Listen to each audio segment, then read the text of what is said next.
What's up, A-Page?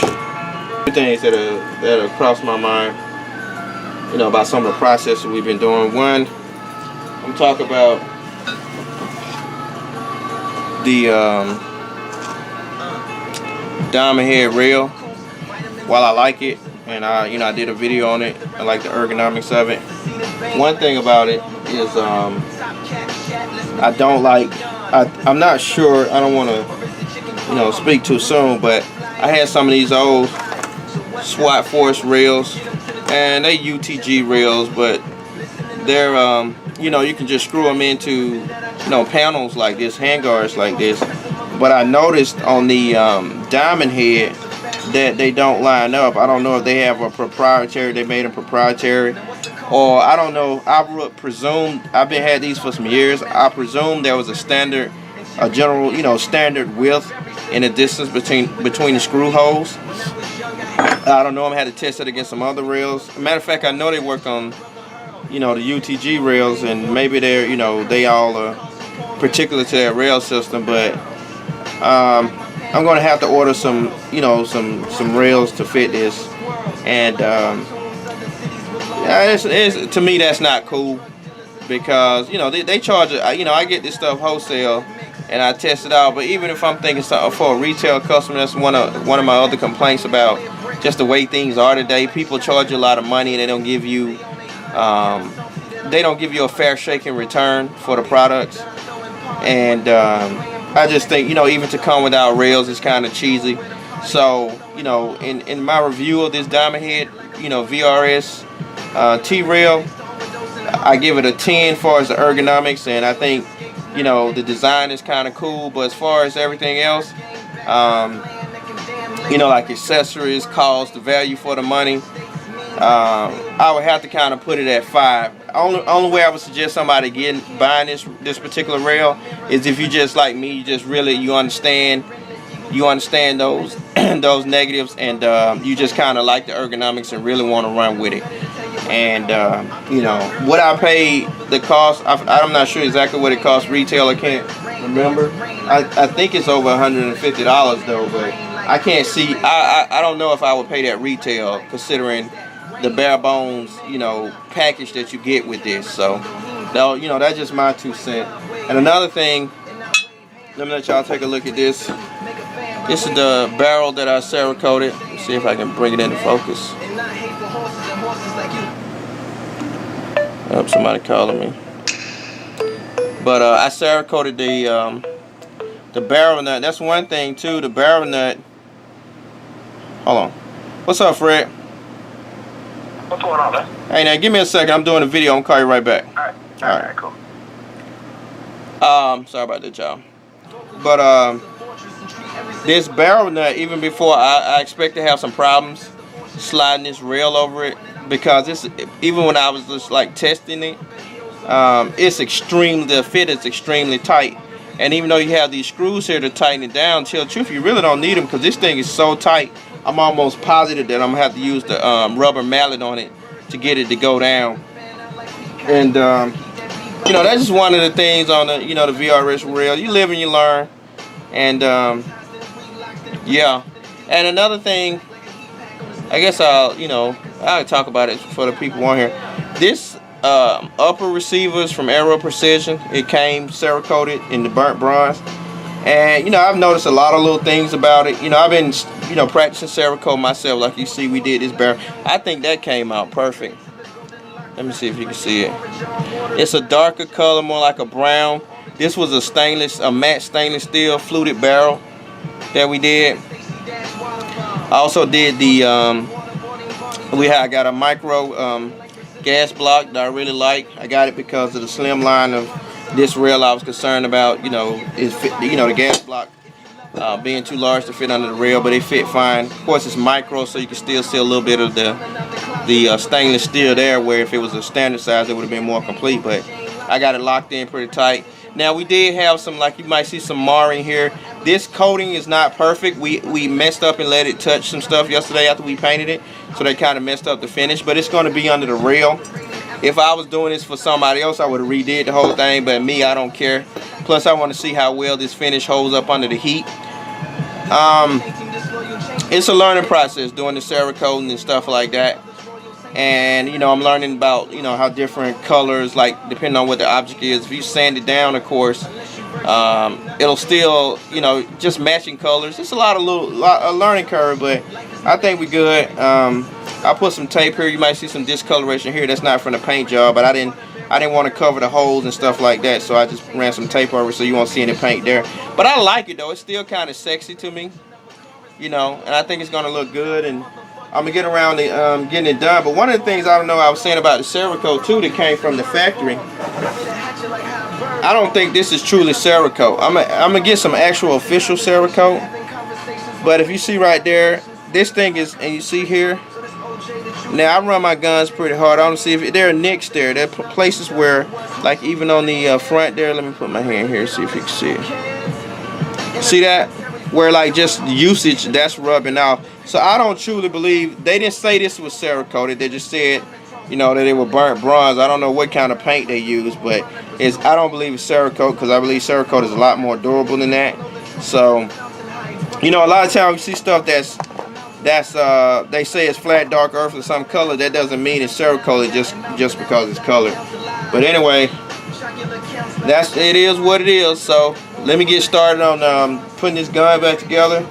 I'll let y'all see some of it. I didn't, you know, I'll show y'all some clips from earlier when I was working on this thing. Let me let y'all see this again too, if possible.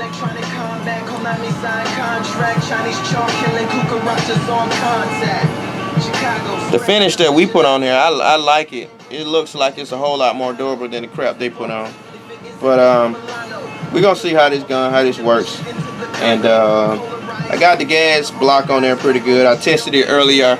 I ran some compressed air through there to see if it, you know, if it did what it was supposed to do, and it did. And so now the nut is on here pretty tight. I may try to I'm gonna do a few things, see if I can.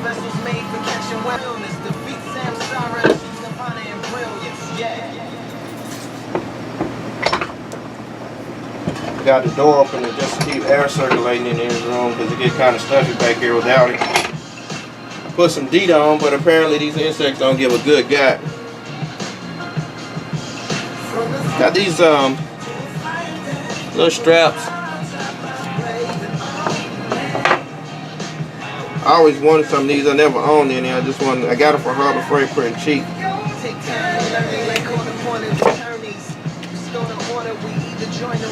See how well they work. I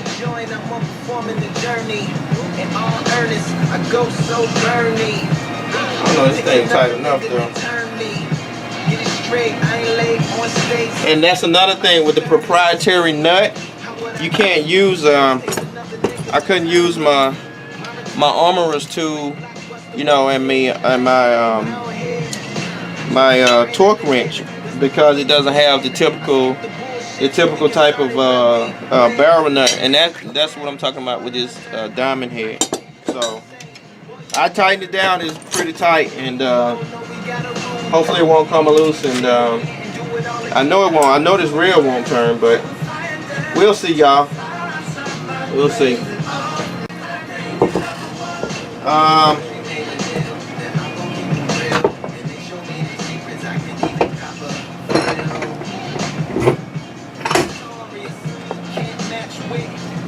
I got me some thread locker. Normally, this is just some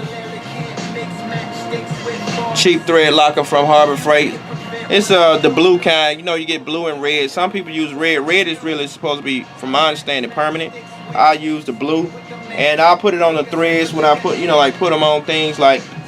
And when I mean threads, like if you screwing stuff in, there's some screws in here. You know, you just put some on the threads and then put them in, and it helps keep the screws from turning from vibrations. I also put a little bit on the outside just to kind of, you know, like just put a little seal there, kind of keep it from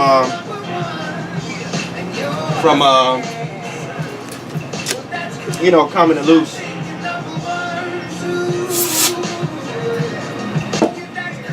I don't want it down in there where I don't want it in there where to interfere with the screw going in. I mean the hex going in case I want to screw it tight. That's pretty tight. Also every secretary flies slow. Go ahead, don't stop. Go ahead, sitting in your car, just listening to the bars and there's traffic all around and falling down and the music that I'm spewing not enough to calm it down. But you know you watch your car with your briefcase walking around and them dollars from the budget that went to S1 production and Sebastian on the hook not being dug by Michael Douglas. They don't give you any instructions. Now another thing I was concerned with too with putting the Cerakote being as tight as it was, that I might have to sand it down some, because I know that's going to be a tight fit, and I was concerned about that. I hate to mar up this beautiful finish, but I think I'm gonna have to do that. But see, this is stronger than the other kind, because even with this, you can still see the color in there. I think you're number one,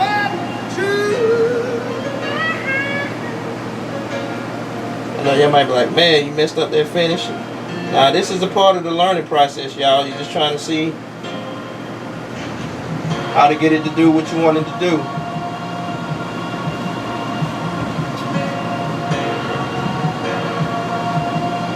If somebody don't get out there and dare, how will we know? How will we know?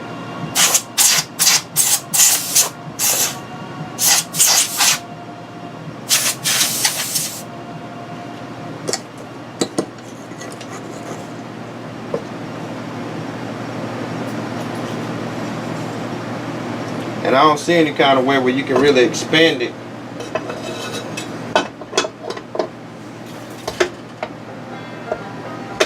Man, that's gonna be tight as fuck.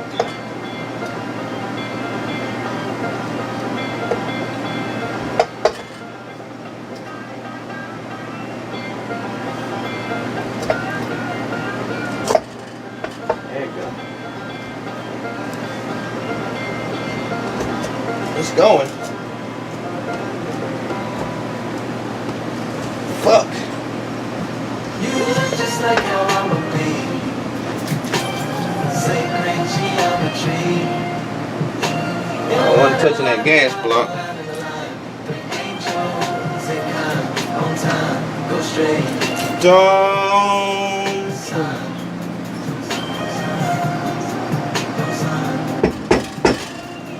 Just like how I'ma Walk as my father walked. be. Master building is what I thought. You look just like how I'ma be. Sacred geometry. Angels and come on time, go straight. That's what I was concerned about. Crap. You look just like how I'ma be. Sacred geometry. Angels on time, go straight. What I'm having, that's the problem I'm running into.